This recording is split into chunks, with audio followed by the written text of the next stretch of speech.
shout out. Dito sa ano, sa Bulacan. Shout out sa dalawang Kuya Jerry Umali and Kuya Jerry Mix Vlog. Shout out. Shout out kay Ate B. Kay Kuya VIP. Shout out Ate Lali. Shout out. Shout out pala kay Ate Mingay. Baka magtampo. Ate Mingay, hindi ko pa nasa-set mamaya pag-uwi namin. Natulog na ako gabi. Shout out kay Papa Hens.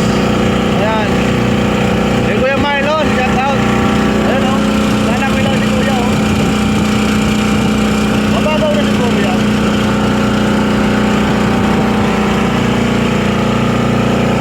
Shout out pala sa anak kong tatlo. Si Zoe. Shout out sa Ate Zoe. Ate Sania. Kay Timmy. Shout out Tim. Ano ko rin yung vlog ni Papa ngayon. Mamayang ano. Pag-uwi ko yung upload ko to. Ayan. Shout out kay Ruby. Aking commander na si Ruby Linda Acaso Sales. Ayan. Kompleto talaga. Palapit namin ang palapit. Yung Bulacan na yun. No? Sayang bahay no. Ginaba lang. Sa lahat ng hindi ko na shout out. Shout out sa inyo lahat yan. Nabablangaw na si Marbs. Hindi ko na masabi yung mga pangalan. Kaya shout out na lang sa lahat. Ayan. Shout out. Ayan. Nakawan. Laki tulong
Nag-aakot ng kawayan si kuya, oh. Daan-daan lang patak.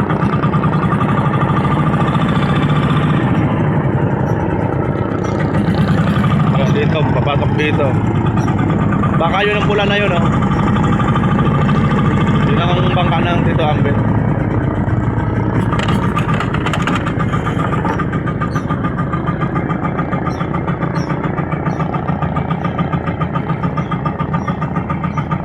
Ang ganda, oh. Pero mas mahaba ito kay kuya. Okay po. Anong lugar to to? Ibagi, Bulacan. Ha? Ibagi, Bulacan. Ibagi? Oo, Ibagi. Gunoy to, Gunoy. Shout out sa mga taga Ibagi. Gunoy, Gunoy. Agonoy, Bulacan pala, Agonoy. Ayan yung, mas malaki to ta? Ang kay kuya? Malaki yan. Malapad lang yan pero mas mahaba to, no? Okay. Mahaba yan. Ba? Mas mahaba. May nakutuman siya. Ayan na. Ang ganda ng ano nito, bagong gawa.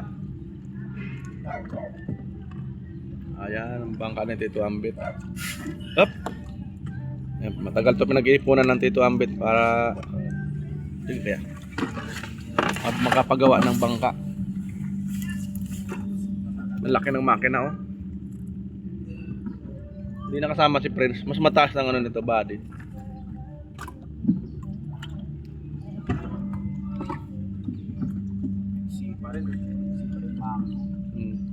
Ganda.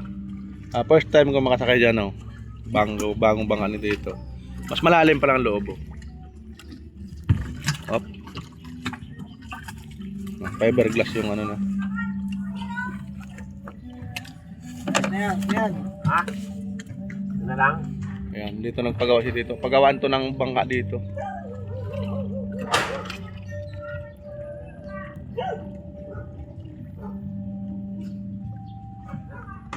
Ayan. Malapad nga to. Malapad na. Ayun, oh. Halos konti lang pala diferensya sa haba. Mahaba konti ito kay Tito Ambet. Hello po kuya. Good morning. Shout out. Agonoy, Bulacan to ta? Agonoy? Oo. Shout out mga taga Agonoy, Bulacan. Ay tatay.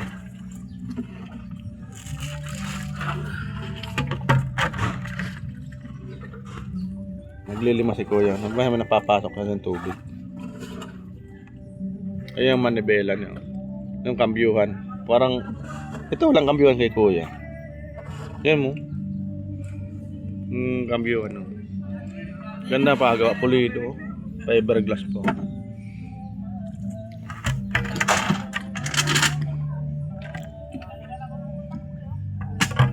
Vlog ko yung ano ni Toto. Sabi nga ni Tita Baby, sumama ka para may vlog ng bagong bangka ng Tito mo Ambet. Salamat sa kay Tito Ambet, kay Tita Baby, kay Kuya Totoy. May napag-ayos ng makina walang problema. Ang Tito Ambet yan ang trabaho niya. Kaya ayan mga tools ni Tito. Kahapon yung binunta niya dito kahapon. Pag maluwag ako sa oras, mapapasyal ako dito sa Nabota, sasama ko kay Kuya Tito Ambet mamimit. Pataymin natin kung ano, walang gawaan ko yung Tito Ambet. Hindi, namimimit siya pag wala siyang gawa, yung walang nagpapagawa ng papayos ng ano, yung mga pangisdang ano, pag may sira yung mga makina, yan. Marami nagpapayos sa kanya. Maraming bangka doon, di ba, mga katropa niya. Kaya pag tumambay ang Tito Ambet sa tabing dagat, sabay pagdahit dating ng mga isda.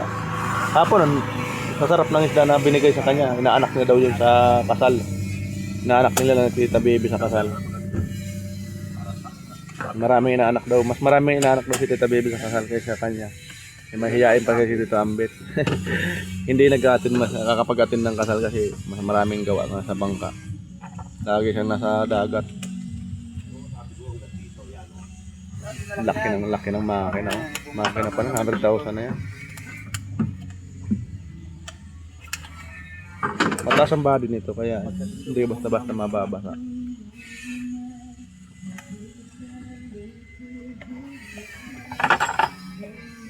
Mamaya, pupunas-punasan mamaya. Matanggal lang ng alikabok. Fiber na to, hindi ito kakalawangin. Kailangan na tire. Nabos to, kuya?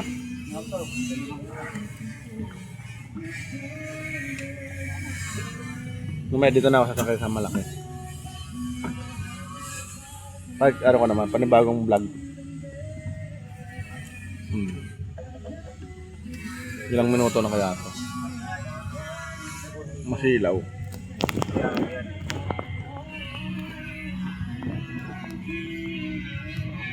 $31, hindi ko na makama, masilaw. Nakabalot kasi ng plastic yung cellphone. Ayan o, paggawa ng bangka. Lalagay ng krodo si kuya. Paubos na yung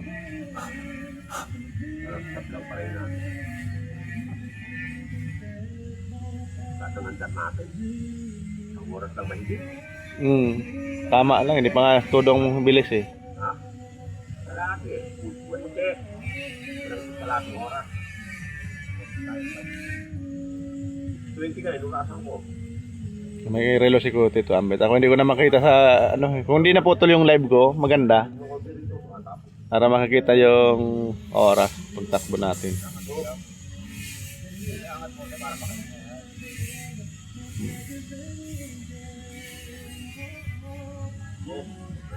Mamaya sa pag-vlog ko nitong bangka, tatanong natin si Tito. Anong angat? Babamba. Babamba. O, yan.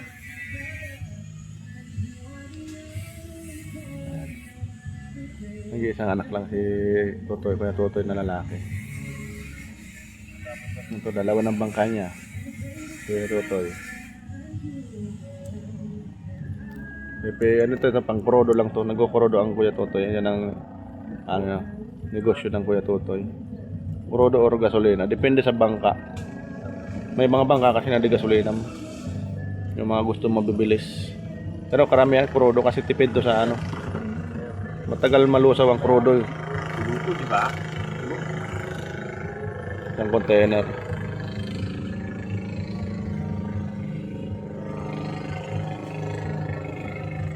Mas malaki ang makina totoo no? Sa ano.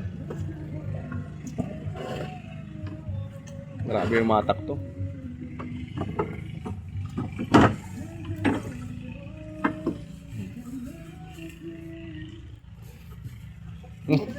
Mas upgrade to kuya no, may ano siya, may kambyuhan. Dalawa ano niya, control.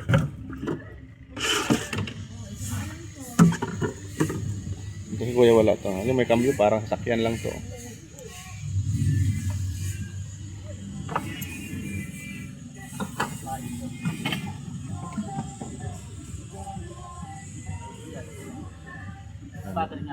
Mag-end na ako mga tadyak. Panibagong vlog ng pag-alis namin para makapahinga yung cellphone ko. Shout out sa lahat. Pilipino, Luzon, Visayas, Mindanao. Dito na kami. Maya-maya, pauwi naman kami. Bye-bye. Thank you for watching. Shout out sa lahat ng OFW. Sa lahat ng ano dyan. Support sa mga vlogger. Sa lahat ng viewers si Mike. Subscriber. Shout out sa lahat ng mga nagpalipad kay Mike. Maraming salamat. Malapit na tayong sumahod si Mike. Sa mga nagpa-members. Hindi ko na kayo maisa-isa. Maraming salamat sa inyo. Balang araw makabawi din si Miles. Nakalista kayo sa akin kasi pag yun, ganito nga, ba sunod-sunod ang problema ni Miles. Tuloy lang ang laban. May happiness naman, mayroon naman. Hindi nawawala yung happiness at problema. Magkatambal yan. Bahala silang dalawa magbalaban-laban. Kailangan tayo, adjust lang na tayo lagi. Yung, huwag natin dibdibin yung mga ganyan kasi nakakasira sa kalusugan natin yung problema. Sabi nga sa kanta, di ba, tawanan na ang problema para hindi tayo ma-stress. Kasi nakakasira sa kalusugan natin yung sobrang stress. Pag dinamdam mo yung problema, yun, pwede mo pang ikamatay. Ipahamak ng kalusugan natin. Enjoy lang tayo sa buhay kung anong darating na kapalaran natin, labanan na natin. Hindi man nabibigyan ng Panginoon yan kung hindi natin kaya. Sinusubok lang tayo ng Panginoon para pag nalampasan yan man, puro naman yan ang ginawa. Sabi nga, hirap at ginawa ang binibigay sa atin, di ba? Pag sumuko ka, ayan, yun ang mahirap, hindi mo na malalagpasan. Iba nagpapakamatay, iba nawawala ng pag-asa, nababalo na lang. Ayan, kung ano man dumating sa pagsubok sa atin, ayan, enjoy lang natin. Yan, hindi natin kung ano man ang magiging problema natin. Solusyonan ba? Pag hindi kaya solusyonan, humingi ng tulong sa iba. Kung may mga kamag-anak naman tutulong o mga kaibigan na tapat sa inyo, kayang magbigay ng tulong. Lalo na sa Baytiwood, maraming ano dito, tumutulong. Support na lang kayo. At hindi kayo nagbablog, makakain tayo ng suporta sa mga kababayan natin, OFW na maraming nagcha-charity kasi sa YouTube eh. Ano malaki? Diba? Maliit. Yan, lalong-lalo na sa Ate Lang. Maraming salamat Ate B sa lahat ng nagbibigay ng sponsor. Sa lahat ng sponsor dyan, maraming salamat. Laking tulong na kahit hindi siya nagbablog. Yung iba nagbablog naman, pero ayan, pinagkakatiwala sa mga ibang vlogger. Sa mga vlogger naman dyan na pinagkakatiwalaan, huwag niyong sayangin yung tiwala nila. Yun ang pinakamahirap ibalik. Pag nawala yan, wala na, hanggang doon ka lang. Iba naman, mabuti kung may magtitiwala pa ulit sa'yo. Kung hindi ka magbabago, yun ang mahirap. Dapat magbago ka lang. Wala naman tayong, walang perfectong tao eh. Sabi nga nila, maliban na lang sa ninong mong perfecto. Hindi perfecto ang pangalan. Ano ba yung ninong mo? Hindi tao? Perfecto ang pangalan ng ninong. May nga gano'n, di ba joke? Yan, shout out sa lahat. Hanggang dito na lang ang paliwanag ni Matt. Maraming salamat. Maging ano tayo ba sa sarili natin? Tapat ba tayo? Kung nagkasala, huminga ng tawad ka agad. Kung tapat bang paghingi? Diba, tatawin ng tawad pero plastic lang ba? Papanggap lang. Kaya pag humingi tayo ng tawad, yung talagang totoo, hindi yung nagpapanggap lang. Lapitan mo yung tao na may ginagawang kasalanan, puntahan mo. Huwag mo padadaanin sa chat, sa text, hindi yung maganda. Sa personal, gagawin mo. Sabi nga, ang Diyos nga, napapatawad tayo pa kaya mga tao. Nauna lang yan, pag masama pa loob mo, kaya magpaalam mo muna, magpalapig-labig. Pag kaya mo na, humingi na ng tawad, madali naman tayo magpatawad ng mga tao. Maliban na lang talagang pride ba? May mga taong ganun eh. Tulad ng kapatid ko, matigas sa ulo, mas gagaling na, kumakain ng bawal. Hindi nakikinig sa mga payo ng doktor, mga payo ng magulang, katulad ng mga kung sino man nagpapayo sa kanya. Ako wala, lagi nagpapayo doon eh. Sabi ko mag-build sa araw, galit pa. Tinutulungan ko na nga siyang para madaling gumaling. Ayan mga tadya. Mainit doon, dapat mamaya pag-uwi, bibilit mo sa rooftop. Kulang sa sustansya sa araw. Maalam kung juice doon ang sinakan. Yung ano, may naman. Bye-bye. Thank you for watching.